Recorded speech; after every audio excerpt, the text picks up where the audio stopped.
암기장 ASMR의 마지막 내용입니다. 부록에 해당하는 부분이죠. 유네스코 유산. 유네스코 유산도 우리가 알아야 될 부분들이 많으니까 반드시 이 영상 여러분 잘 활용하시길 당부드립니다. 첫 번째, 유네스코 문화유산입니다. 유네스코 문화유산은요, 주로 이제 건축물들과 관련한 내용들이 주를 이루고 있죠. 그와 관련한 포인트 보겠습니다. 1번, 신라 중대 김대성이 창건한 바로 두 가지가 있는데, 신라 중대면은 이때 경덕왕 시기 때고요. 김대성이 전생의 부모, 현생의 부모들 이들을 기리기 위하여 석굴암과 불국사를 창건하게 되지요. 석굴암과 불국사 유네스코 문화유산. 2번, 팔만대장경을 보관하기 위한 건축물.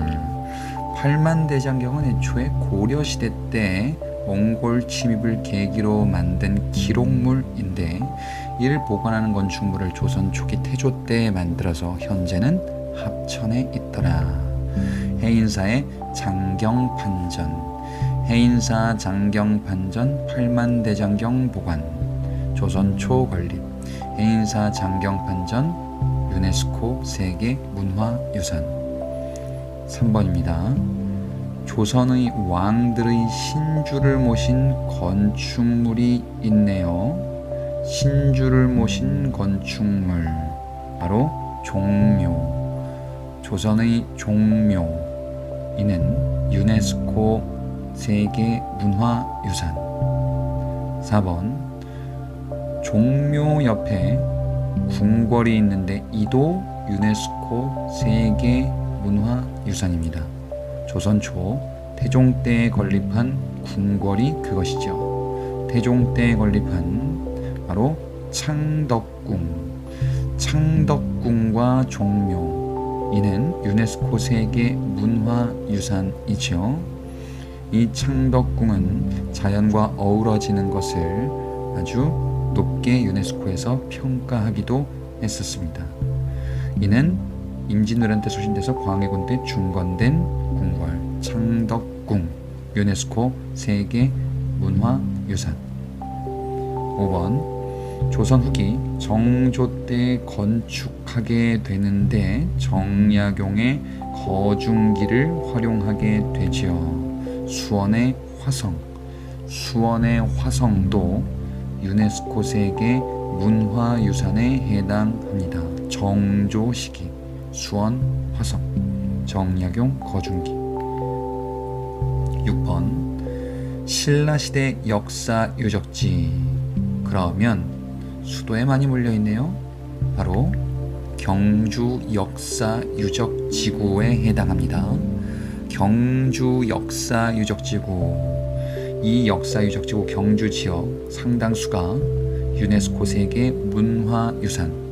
경주 역사 유적지구에는요, 지구별로 남산지구, 월성지구, 대릉원지구, 황룡사지구, 산성지구, 이런 지구별로 나누어져 있습니다.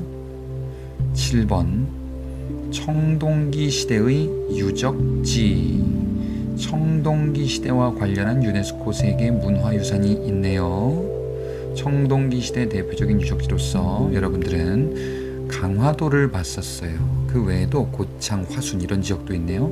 고창, 화순, 강화도에 뭐가 있는데요? 고인돌 유적. 고인돌 유적이 유네스코 세계 문화유산. 8번, 조선시대 왕들의 무덤이 있는데, 이 조선 왕릉이라고 하죠. 이 조선 왕릉들이 유네스코 세계 문화유산입니다. 조선 왕릉 유네스코 세계 문화유산. 9번에 한국의 전통 마을을 유네스코 문화유산으로 지정했는데요. 한국의 전통 마을에 바로 하회, 안동의 역사 마을이 있습니다. 하회는 안동 지역이고요. 여기에는 빠졌는데 양동이란 곳도 있습니다. 경주 쪽인데요. 예, 안동 하회마을 정도 기억해 두시면 되겠습니다. 10번 조선 후기 병자호란 때 인조가 피난한 산성이 있네요. 이곳도 유네스코 세계문화유산이다. 병자호란 때 인조는 어디로 갔죠? 남한산성. 병자호란 때 남한산성. 그 이전 정묘호란 때는 강화도. 인조 병자호란 남한산성. 남한산성이 유네스코 세계문화유산. 11번 백제의 역사유적지구. 백제 역사유적지구가 유네스코 세계문화유산인데요. 자, 대표적인 지역 요 세 가지가 백제 역사유적지구죠.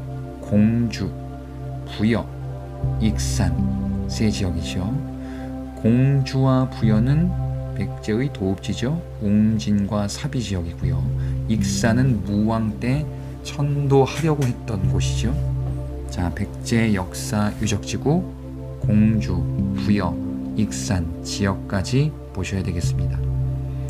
12번 한국의 불교 사찰들을 유네스코에서 문화유산으로 지정을 했어요. 이를 산사라고도 합니다. 사찰. 산에 있죠? 산사 유네스코 세계 문화유산 지역. 법주사, 통도사, 봉정사, 법주사, 부석사 이런 사찰들이 있는데 법주사에는 팔상전 건축물 기억나실라나요? 법주사 팔상전 조선 후기 규모가 큰 건축물. 봉정사의 극락전 건축물.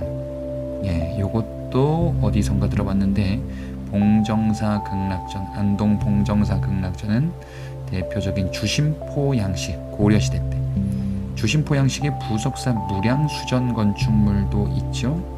그래서 요 사찰이 무엇인지까지는 몰라도 되는데 사찰들 역시 유네스코 문화유산으로 지정된 것들이 있다. 이렇게 파악해 주시면 되겠습니다.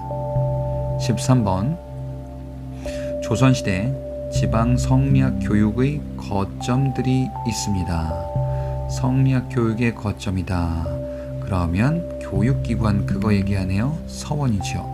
서원들도 유네스코 세계 문화유산으로 등재되어 있습니다. 소수서원, 도산서원, 병산서원 등이 유네스코 세계 문화유산으로 등재되어 있다. 그 중에 최초는 소수서원이었었죠. 소수서원은 원래는 백운동서원이었었다가 이것이 이제 이황의 건의에 의하여 사액되게 되니 이것이 바로 소수서원, 영주 쪽에 있는 서원입니다. 14번 가야의 무덤 역시 유네스코 세계 문화유산으로 등재되어 있습니다. 가야지요. 가야 고분군인데요. 고령의 지산동, 김해의 대성동 등이 있죠. 자, 고령의 지산동은 대가야 유적, 김해의 대성동은 금관가야 유적 이렇게 나누어서 받겠네요. 다음으로 가자면요. 부록 2단원 유네스코 기록유산입니다. 기록물들도 유네스코에서 등재하여 관리하는데요. 우리 문화유산에서 유네스코 기록물, 기록유산으로 등재된 것들 지금 바로 보겠습니다. 1번입니다. 조선 초 세종 때 훈민정음의 해설서로 만들었네요. 훈민정음 또는 훈민정음 해례본이다라고 하죠. 훈민정음 한글인데 이는 우리 민족의 가장 중요한 발명품 중에 하나죠. 세종 때 만든 그 기록물이 유네스코 세계 기록유산. 이번에 조선시대 왕별로 편년체로 엮은 역사서. 자, 조선시대 역사서에서 봤었던 조선왕조실록 이를 사고에 보관하죠. 조선왕조실록이 바로 유네스코 세계 기록유산으로 등재되어 있습니다. 조선왕조실록. 3번에 고려시대 기록물인데요. 고려말 우왕 때 청주, 흥덕사에서 간행한 기록물인데 지금 남아있는 것 중에 가장 오래된 기록물, 금속 활자 인쇄로 기록한 기록물, 바로 직지심체 요절이죠.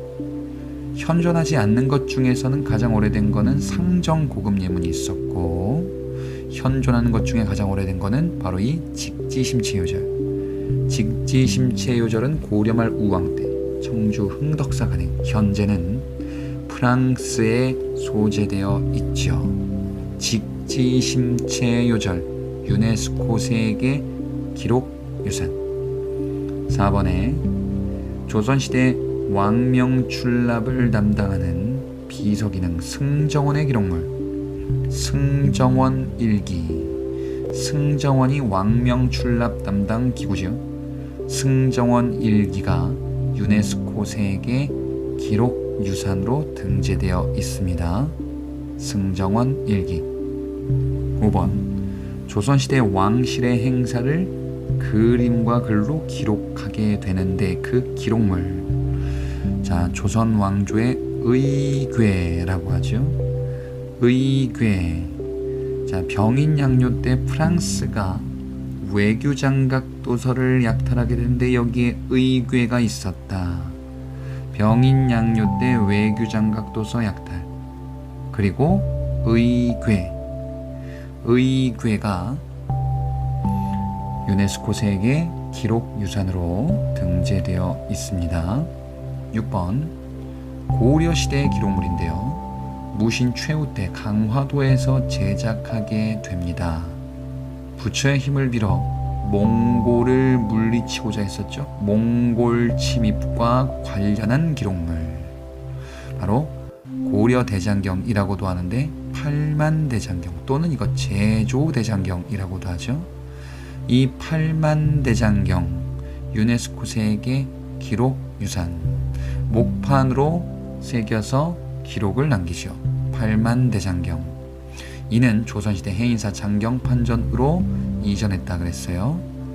자, 팔만대장경 유네스코 세계 기록유산, 고려 후기 무신 최후 때 강화도에서 제작. 7번 조선시대 광해군 때 편찬한 의학서, 허준의 의학서, 동의보감. 허준의 동의보감, 광해군 때 편찬, 유네스코 세계 기록유산, 의학서. 8번 정조 이후에 왕의 일기 형식으로 기록한 것이 있었네요. 일성록. 일성록이 정조 이후 기록한 국왕의 일기 형식 기록물. 이는 일성록은 유네스코 세계 기록유산. 9번에 1980년 5.18 민주화운동이 벌어지죠. 신군부에 저항했었던 5.18 민주화운동, 광주를 중심으로 시민군까지 조직됐었던 그와 관련한 기록물, 5.18 광주 민주화운동 기록물. 이것이 바로 유네스코 세계 기록유산. 10번 임진왜란 당시 이순신이 기록한 기록물, 이순신의 난중일기. 이순신 난중일기도 유네스코 세계 기록유산.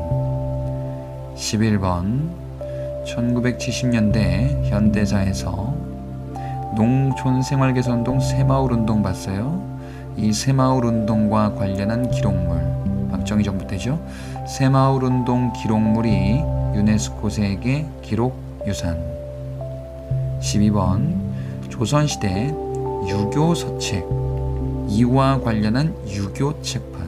조선하면 유교 성리학이다. 유교책판이라는 것도 유네스코 기록유산. 그래, 유네스코에서 지식을 보급하려는 이런 노력을 했구나라는 것을 중요하게 본 거죠. 13번 1980년대 KBS에서 이산가족 찾기 생방송을 하는데 이것이 특별방송으로 엄청나게 확대 방송됩니다. 이 기록물, 이산가족 찾습니다 기록물, 이것이 유네스코 세계 기록유산으로 등재됩니다. 되었습니다. 14번 조선 왕실의 의례를 위한 도장과 교서들, 공문서 확인하는 이런 그 기록물인데요. 조선 왕실의 어보와 어책들이 유네스코 세계 기록유산. 조선 왕실의 어보와 어책. 15번 조선시대 일본에 보낸 사신에 대한 기록물이 있습니다. 일본의 사신을 보냈는데 조선시대. 그러면 통신사겠죠. 조선통신사와 관련된 기록물. 이것이 바로 유네스코 세계 기록유산. 조선통신사 기록물. 16번 국채보상운동은 국권 피탈 시기 때 대구를 중심으로 대한매일신보가 보도했네요. 양기탁이라는 인물도 있었죠. 바로 국채보상운동 기록물이 유네스코 세계 기록유산으로 등재되었습니다. 17번 이승만 정부 말기 때 3.15 부정선거를 계기로 4.19 혁명이 벌어지는데요.